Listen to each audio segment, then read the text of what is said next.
Okay, let me get Judd and then you, Hank. That announcement's over. Thank you, Bill. For now. You're welcome. Liz is fine. Liz. Okay. I want to thank you for the glowing comments that you had about the work of the Sustainability Board and Tillman. And also the comments you had about CA, General Growth Properties, County, coming together to really work on the issues of watershed and all that represents. Yep. On the other hand, you made a comment about a position paper that you endorsed some years back. I may be wrong, but I'm assuming that that is the position paper that put forth by the Coalition for Columbia's. That's correct. And the spokesman for that organization on numerous occasions, you have said, speaks for you as it relates to downtown development. No, I have not said he speaks for me. I have said I signed on to that paper. I'm not going to challenge you on that. But well, you can if you like, but I have signed on to that paper. Yeah. I heard you and Alan okay. say that he is the spokesman and speaks for you. I guess, though, that's a side note. The real question is that Alan Klein has personally endorsed a referendum movement to challenge the bill that would create the opportunity to do what Ned Tillman recently wrote in an editorial in very glowing terms, was this new downtown development that would create this opportunity for sustainability, for all these wonderful things that we think, and as other speakers have talked about, jobs and so forth. So my question to you is, are you endorsing the referendum? Are you endorsing the plan? Or are you just, what is your position? I am not endorsing the referendum. I'm not endorsing Alan Klein's involvement in the referendum. I am doing my job in Annapolis, and I'm not taking any position at all on that. Thank you very much. You're very welcome.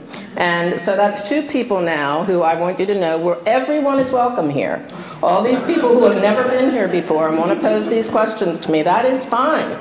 Come back and you can pose them over and over and over again. Can I just say something? I have not been here before, but I have been your constituent ever since. Oh, I know that. That's why I'm welcoming you. I've always had the right to be here, so I don't necessarily need to be thanked for being here. Oh, well, I thank everyone for coming here. Yeah, I thank everyone for coming here. And I welcome people who are not happy with some of the things I'm doing. But that is where I am on downtown Columbia. And as I said before, there's no one who hopes more than I that this works. Yeah, Barbara. Liz, yes. I just want everybody to know that I brought some copies of When You Go to Annapolis, which is published by the State League of Women Voters Educational Fund. And it has all of the representatives, not just in Howard County, but the state, what committees they serve on, how to reach them, and they're here to be picked up if you're interested. Thank you very much for that, Barbara. The League of Women Voters does really great work in Annapolis. They follow these open government issues that Common Cause is involved in, and countless issues with, and their testimony almost without fail, informing legislators of things that they were not aware of themselves in the bills. So they have an impeccable record. Nancy? Hi, two things. Brief comments. House Bill 832, the Lorraine Sheehan Health Community. I noticed you signed on. And House Bill 900, DBA recipient reevaluation. Could you say a couple words about each one of those? Oh my God.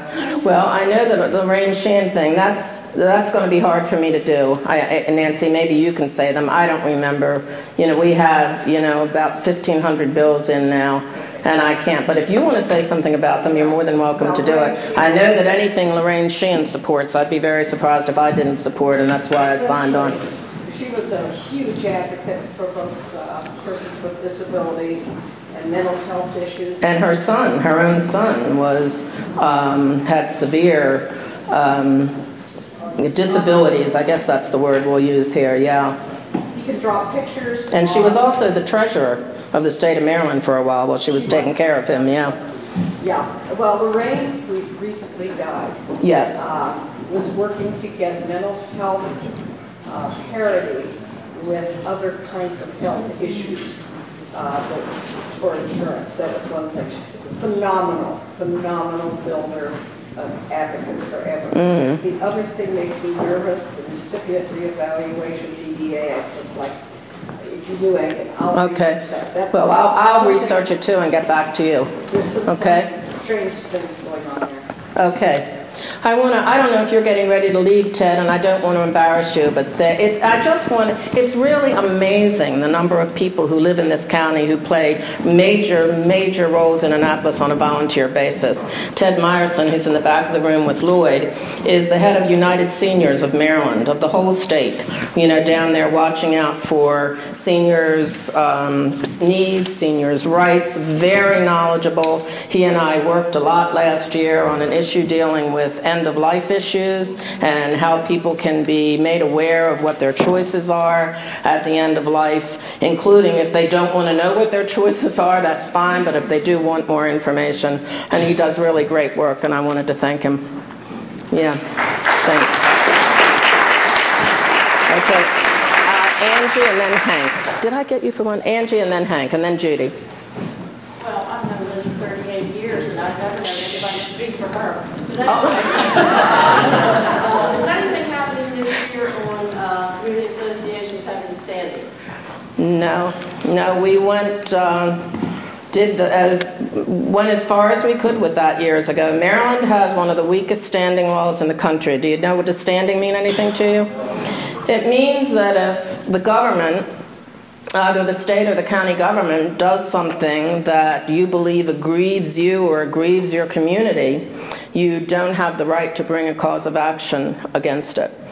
Now, so we have some of the weakest standing laws in the country, and we did something last year to improve them somewhat, but I voted for it. And I think it was worth voting for, but it really made very, very little difference. So no, there's nothing going on this. And why, when something is brought up often enough, and when it's lobbied, and that was lost on the Senate floor, at the very end of session, someone switched their vote under some kind of pressure. And it just doesn't seem, with all the other things that need attention right now, it just looks like a hopeless cause for right now, but that doesn't mean it has to be forever.